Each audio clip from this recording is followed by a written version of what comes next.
kita melihat kasus, kebanyakan sih orang tua sudah menyatakan memberikan pendidikan agama, memanggil guru ngaji, bahkan anaknya disekolahkan pada sekolah-sekolah yang berlabel Islam. Tetapi ya masih outputnya itu masih kurang sesuai. Nah, dalam dunia pendidikan itu kan kami ada 3 faktor yang menentukan membentuk pribadi seorang itu. Pertama, pendidikan orang tua di rumah. Kedua, sekolah. Ketiga, lingkungan dia bermain. Memang 3 ini yang nanti akan banyak mempengaruhi gitu. Jadi sehingga 3 ini harus betul-betul sama gitu kan. Jangan yang satu membangun, yang satu merusak gitu.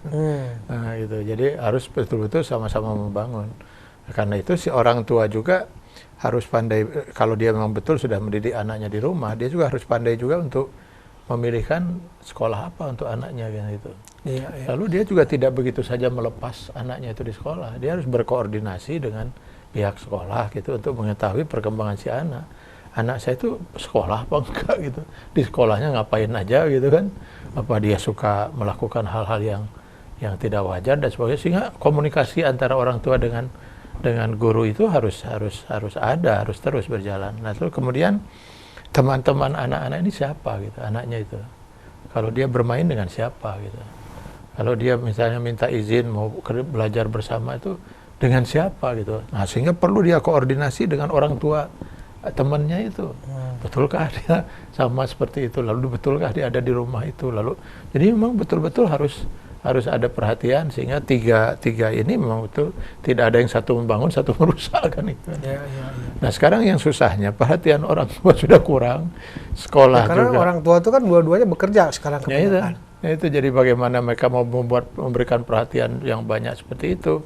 Lalu kedua ditambah lagi sekolah mungkin sudah kewalahan menghadapi siswa yang sekian banyak boro-boro ngurus. Kalau sekarang tuntutan zaman, artinya tuntutan zaman itu kan untuk memenuhi kebutuhan keluarga, tidak cukup suami itu bekerja gitu Pak. Harus istrinya bekerja gitu.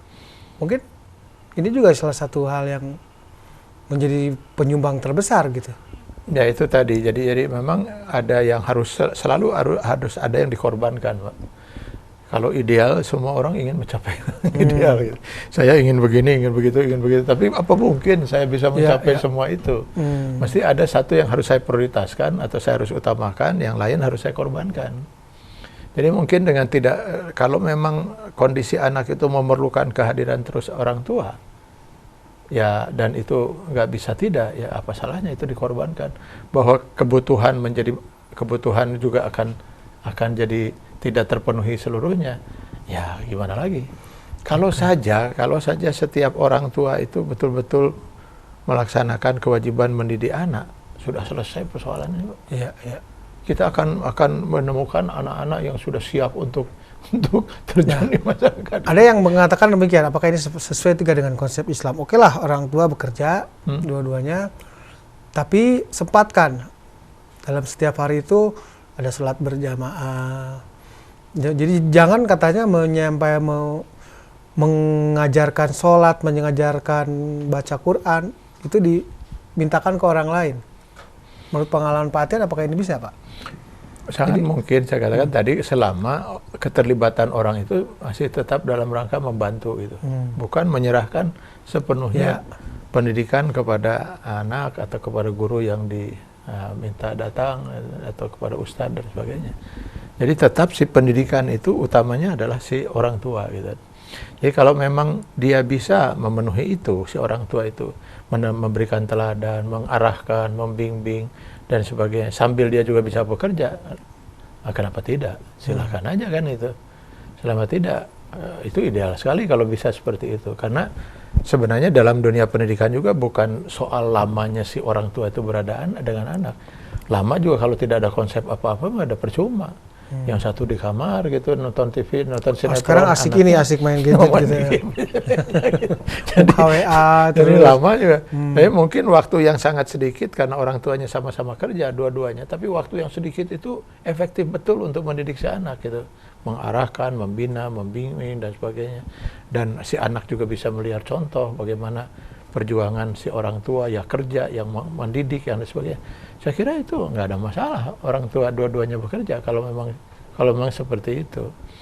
Tapi yang penting apa dalam dunia, kalau kata Pak Fuad Hasan dulu, memang yang kualitas mungkin yang dibutuhkan itu dari orang tua itu bukan kuantitas gitu.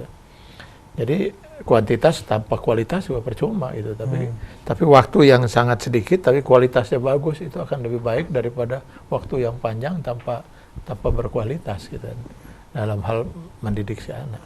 Jadi artinya orang tua, kalau bisa saya sedikit simpulkan di sini, dia tetap harus mengambil kendali.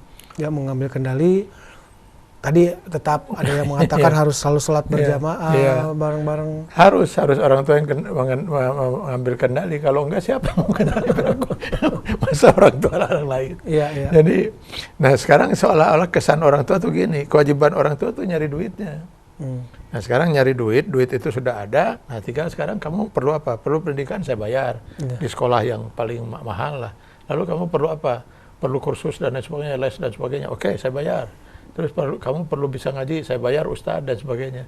Jadi ada prinsip seakan-akan orang tua itu tugasnya nyari uang. Dia tinggal bayarin orang yang mendidik. Kalau mengajarkan, iya. Memberi pelajaran pada si anak untuk dari tidak ngerti menjadi mengerti, oke. Tapi kalau untuk mendidik tidak bisa dengan hanya begitu. Mendidik itu perlu contoh, perlu keteladanan. Nah, apa yang dicontoh dari orang tua seperti itu? Baik Pak Tian, tampaknya harus minum teh lagi dan kita harus jeda sesaat. Ya pemirsa jangan kemana-mana, masih ada satu segmen lagi untuk membahas meningkatkan keimanan pada anak.